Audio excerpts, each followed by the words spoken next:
도대체 왜 우리가 사고 싶은 건 분명 빅히트 공모 중인데 빅히트가 아니라 증권사의 청약을 넣어야 하나요? 질문에 대한 답을 찾기 위해 빅히트 투자 설명서를 펼쳐봅시다. 언론의 주된 관심사는 이번 공모가가 얼마인지 또 거기서 얼마나 주가가 더 뛰어오를지에 있는 것 같습니다만 막상 투자 설명서의 첫 장을 장식하는 건 그런 주가에 관한 예측이 아니라 누가 인수를 하는지에 관한 짧은 소개입니다.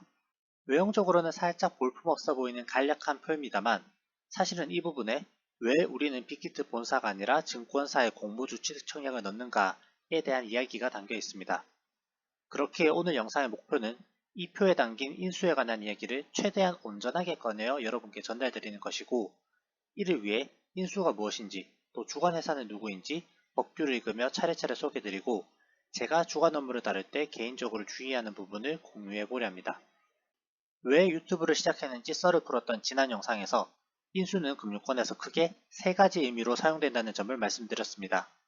먼저 구글이 유튜브를 인수했다 해서 인수는 애퀴지션으로서의 인수이고 신주인수권의 인수는 서브스크립션으로서의 인수이며 마지막으로 SK바이오팜, 카카오게임즈 등의 공모에서 등장한 인수는 언더라이팅으로서의 인수이죠.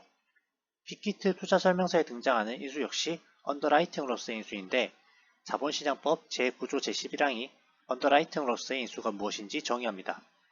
지금 이게 한국말인가 싶을 정도로 내용과 구성이 상당히 복잡한지라 보다 읽기 쉬운 버전으로 내용을 살짝 재배치해 보겠습니다.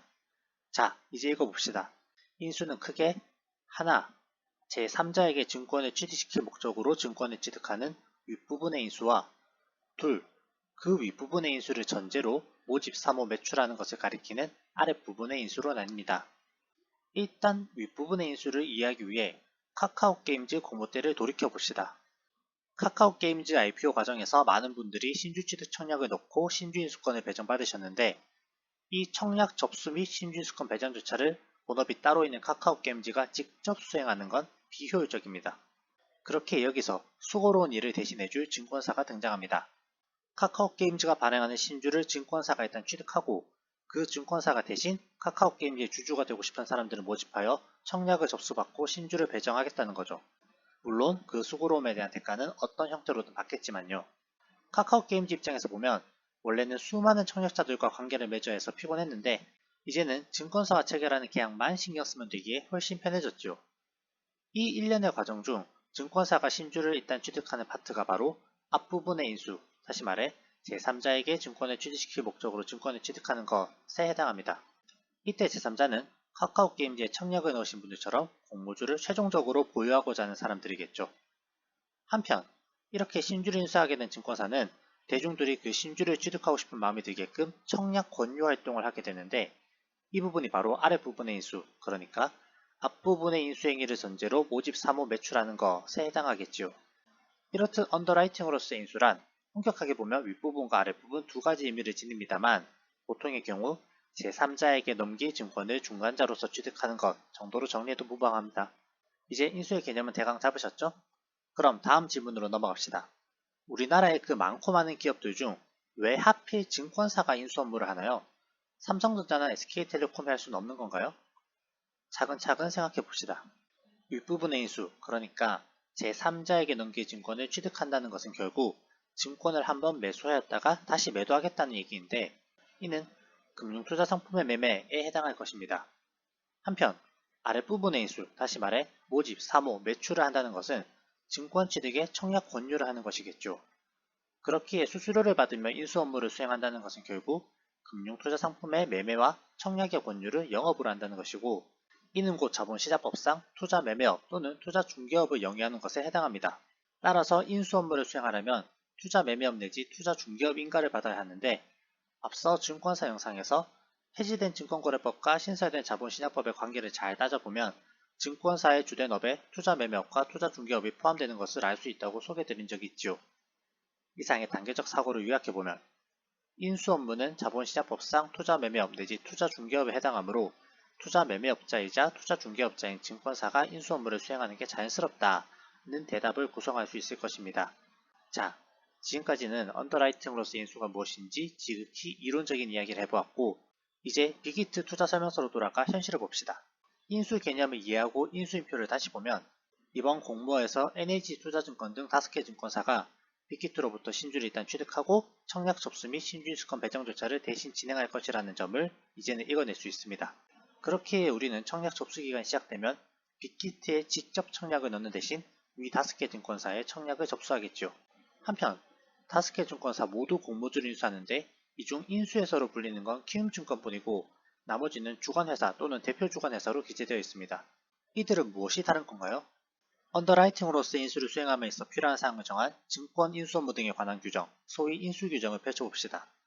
인수하고자 하는 물량이 많은 경우 인수회사가 여러 필요할 텐데 이때 인수회사를 대표하여 발행회사와 인수조건 등을 결정하는 회사를 주관회사라 부르고 다시 이 주관회사 중에서도 대표격인 회사를 대표주관회사라 부릅니다. 인수회사부터 주관회사 순으로 설명드렸다 하여 무슨 반장선거처럼 인수회사들이 태초에 존재하고 그들이 대표를 차례대로 뽑아나가는 걸로 오해하지 말아주세요. 대표 주관회사가 발행회사로부터 증권의 인수를 의뢰받으면 다른 증권사들이 여기부터 주관회사나 인수회사의 역할을 수행하는 경우가 훨씬 더 많은 걸로 알고 있습니다.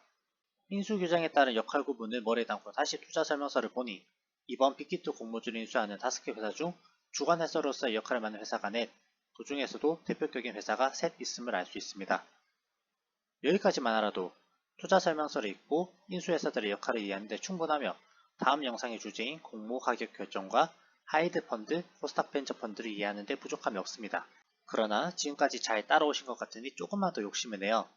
개인적으로 제가 기업 공개를 위한 대표 주관 업무 다룰 때 주의 깊게 보는 부분도 소개해보려 합니다. 대표 주관 업무 최전선에서 증권을 직접 매매하고 수수료를 취득하는 분들에겐 이 인수 업무를 통해 얼마를 남길지가 가장 중요한 문제겠지만 변호사인 제게는 그것보다 혹시 우리가 대표 주관 업무를 할 수 없는 경우는 아닌지 체크하는 게 더 중요합니다.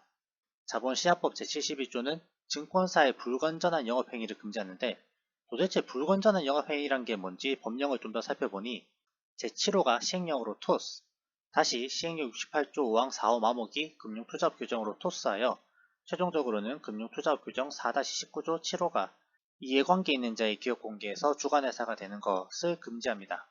이때 이해관계가 있다는 게 무슨 말인지는 인수규정 15조 4항이 1호부터 7호까지로 제시하는데 여기에 발행회사의 주식을 증권사가 단독으로 5% 이상 보유하는 경우가 제2호로 계열사 등 이해관계인과 합쳐 10% 이상 보유하는 경우가 제3호로 있습니다.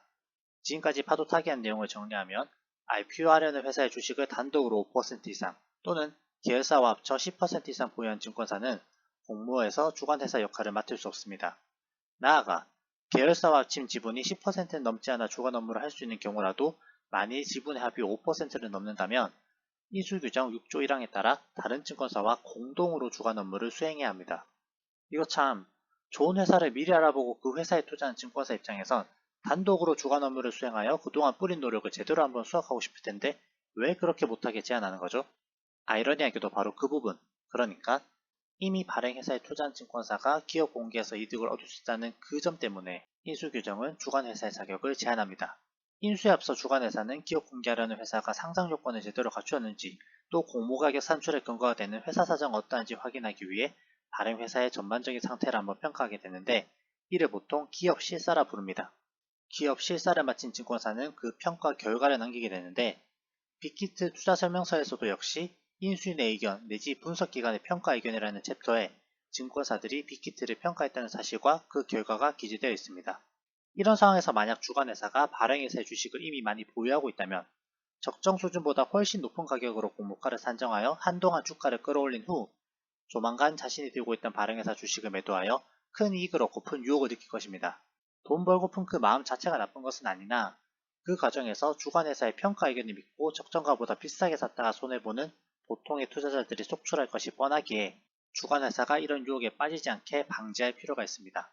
이런 이유로 자본시장법과 그 예약 규정들이 발행회사와 이해관계 있는 회사는 아예 주관 업무를 못 맡게 하거나 하더라도 발행회사와 이해관계 없는 다른 회사와 함께 주관 업무를 맡도록 제한을 두어 공모주 투자자들을 보호하고 있습니다.